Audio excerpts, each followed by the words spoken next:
Joining me now is Republican Ohio Governor Mike DeWine. Governor, good to see you. I'm sure you're sympathetic with the problems of the New York government right now trying to deal with its first death. Are governors working together, sharing information, trying to share plans that they have, particularly in light of the availability now that we will see coming this week of those tests?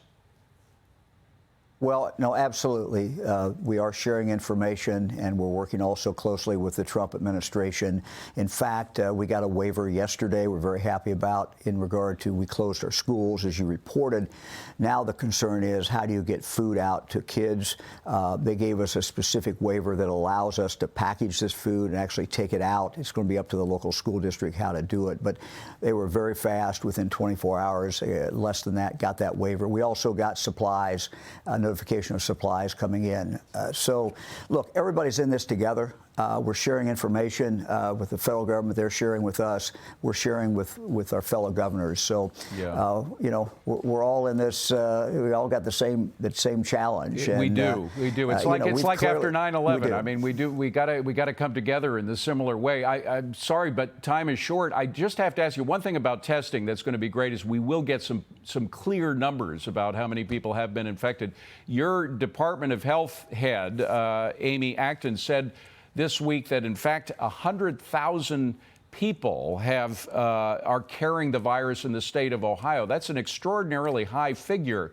Do you stand by her figure? Well, what she said is that some modeling would show at this point that that's what we have. We know we have widespread community spread. So we got a lot of people in Ohio who have that, and that's the message, and that's why we shut the schools. Last night I shut the casinos, racinos in Ohio.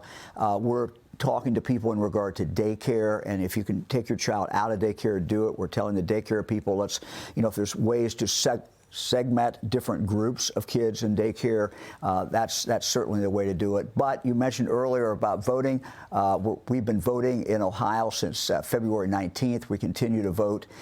Polls are open for anybody watching from Ohio. Polls are open today. They're open Sunday. They're open Monday. And, of course, Tuesday is 13 hours, 6:30 in the morning to 7:30 at night. So they're open. And you're right. We did move some polling places. We moved them out of nursing homes. That made no sense. No. And also the schools were closed so that we're not mixing on Tuesday. We're not mixing people with the kids and vice versa. So we're taking some pretty dramatic actions. Well, and let's hope that the testing, the new availability of testing shows that those numbers are not as high, because if it is 100,000 people in Ohio with just 11 million people, that would mean the numbers for the United States as a whole would be extraordinarily high. So again, we have to. We'll hear more once the tests come out. Quickly, go ahead, sir.